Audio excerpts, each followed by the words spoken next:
अस्सलामु अलैकुम वरहमतुल्लाहि वबरकातुहू नहमदुहू व नुसल्ली अला रसूलिहिल करीम अम्मा बाद फ़ाउज़ बिल्लाहि मिनश शैतानिर रजीम बिस्मिल्लाहिर रहमानिर रहीम वलिल्लाहिल अस्माउल हुस्ना फ़दऊहु बिहा सदक़ल्लाहुल अज़ीम।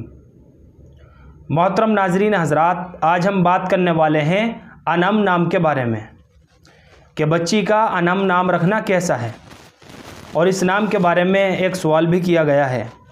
ज़फ़र अली कमेंट करते हैं अनम नाम कैसा है। तो चलिए मोहतरम नाज़रीन हज़रात, अनम नाम का मतलब क्या है, माना क्या है, और क्या बच्ची का अनम नाम रखा जा सकता है या नहीं। तो चलिए इन सारी मालूमात को समझ लेते हैं। तो मोहतरम नाज़रीन हज़रात, अनम जो लफ्ज़ है ये तीन तरह से इस्तेमाल होता है।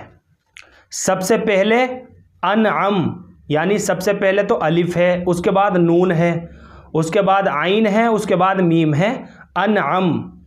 उसके बाद आता है एक लफ्ज़ अनम, वो अलिफ के साथ नहीं है बल्कि आइन के साथ है, आइन है, नून है, मीम है, अनम।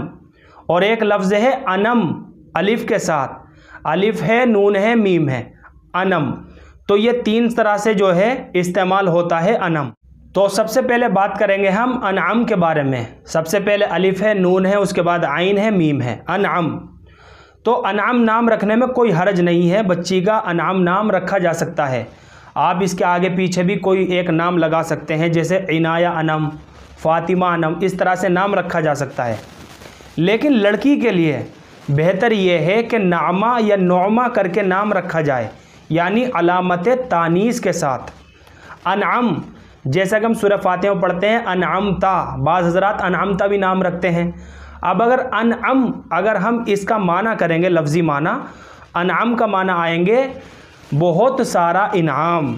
तो मानी के एतबार से और नाम रखने के लिहाज से ये नाम लड़की के लिए मुनासिब नहीं है।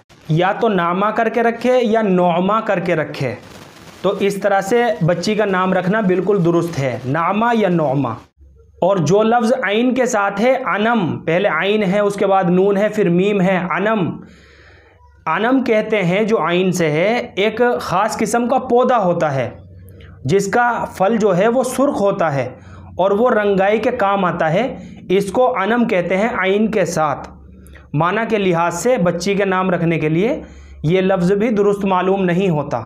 और एक लफ्ज़ है अनम, अलिफ के साथ, पहले अलिफ है, उसके बाद नून है, फिर मीम है, अनम। तो ये अनम जो लफ्ज़ है ये किसी लुगत की मोतबर किताब में हमको नहीं मिलता। अरबी की लुगात हो, फ़ारसी की हो या उर्दू की हो, ये किसी भी डिक्शनरी में ये लफ्ज़ मौजूद नहीं है। और हदीस में अल्लाह के नबी सल्लल्लाहु अलैहि वसल्लम ने यह हुक्म फरमाया है कि अपने बच्चों के अच्छे माना वाले अरबिक नाम रखो। बच्चियों के नाम अगर रखने हो तो सहाबियात के नामों में से रखो, और बच्चों के नाम रखने हो यानी लड़कों के, तो सहाबा या अंबिया के नामों में से कोई एक नाम मुंतखब करके बच्चों का नाम रखो। तो बाहर केफ अनअम जो लफ्ज़ है, अनअम बच्ची का नाम रखा जा सकता है, किसी हद तक सही है। लेकिन फिर भी मैं आप हज़रात को मशवरा दूंगा कि आप अपनी बच्चियों के नाम सहाबियात के नामों के ऊपर रखें, ताकि उनकी ज़िंदगी के ऊपर भी इन नामों के असरात पड़ें। और हदीस के अंदर अच्छे नाम रखने का हुक्म दिया गया है। मुझे उम्मीद है कि आप सभी हज़रात को अच्छी तरह समझ में आ गया होगा। अल्लाह हम सब को सुन्नत व शरीयत पर पाबंद फरमाए। फ़क़त वल्लाहु आलम।